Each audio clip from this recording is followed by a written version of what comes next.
गाड्यांचे टायर्स, खेळणी, फ्लोरिंग, बूट, शूज अशा कितीतरी गोष्टींमध्ये रबराचा वापर होतोच. पण या रबराचा शोध कसा लागला हे माहित आहे का? या रबराचा शोध अक्षरशः ऍक्सिडेंटली लागलाय बरं का. 1830च्या सुमारास रबरावर संशोधन खूप मोठ्या प्रमाणावर चालू होतं आणि रबराच्या वस्तूंना मागणी सुद्धा खूप होती.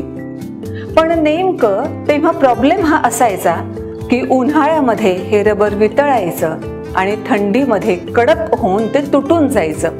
चार्ल्स गुडियर हा संशोधक हेच रबर अधिक मजबूत कसं बनवता येईल याच्यावर संशोधन करत होता.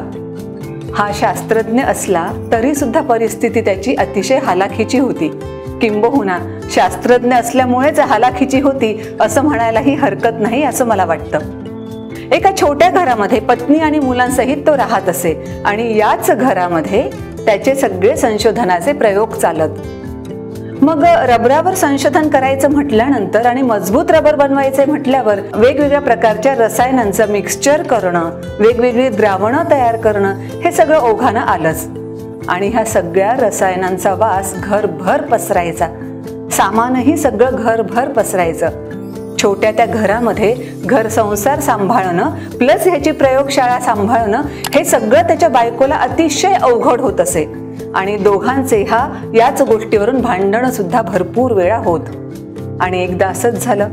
यावेळेस तर त्या मिश्रणामध्ये चार्ल्स गुडियर याने गंधक मिक्स केलेलं होतं. त्याच्यामुळे तो सगळा उग्र दर्प तिथे येत होता आणि घरामध्ये अगदी क्षणभर सुद्धा राहणं त्याच्या बायकोला खूप अवघड होऊन बसलं होतं. म्हणून त्याच रागाच्या भरामध्ये तिनं ते घरभर पसरलेलं सगळं मिश्रण उचललं आणि अक्षरशः चुलीमध्ये फेकून दिलं.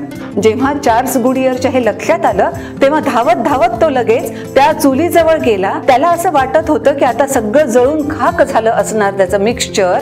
पण जेव्हा त्यानं बघितलं तेव्हा त्याच्या आश्चर्याला अजिबात पारावार राहिला नाही. कारण ते मिश्रण जळून खाक होण्याच्या ऐवजी छान लवचिक आणि कडक पण झालेलं होतं. याच संशोधनामध्ये आणखी थोडेफार बदल करून आपल्याला आता जे रबर मिळतंय ना ते रबर तयार झालं. 1844 मध्ये या चार्ल्स गुडियरनं त्या रबराचं पेटंट सुद्धा मिळवलं. म्हटलं होतं की नाही मी, अगदी ऍक्सिडेंटली त्या रबराचा शोध लागला. कधी कधी असेही ऍक्सिडेंट्स उपयोगाचे ठरतात असं तुम्हालाही वाटतंय का? किंवा पती पत्नी मधले भांडणं सुद्धा काहीतरी एखादा मोठा शोध लावून जातात असंही तुम्हाला वाटतंय का? नेमकं या संशोधनाबद्दल तुमचं काय मत झालं आहे ते खाली कमेंट बॉक्समध्ये लिहून अवश्य कळवा. थँक्यू.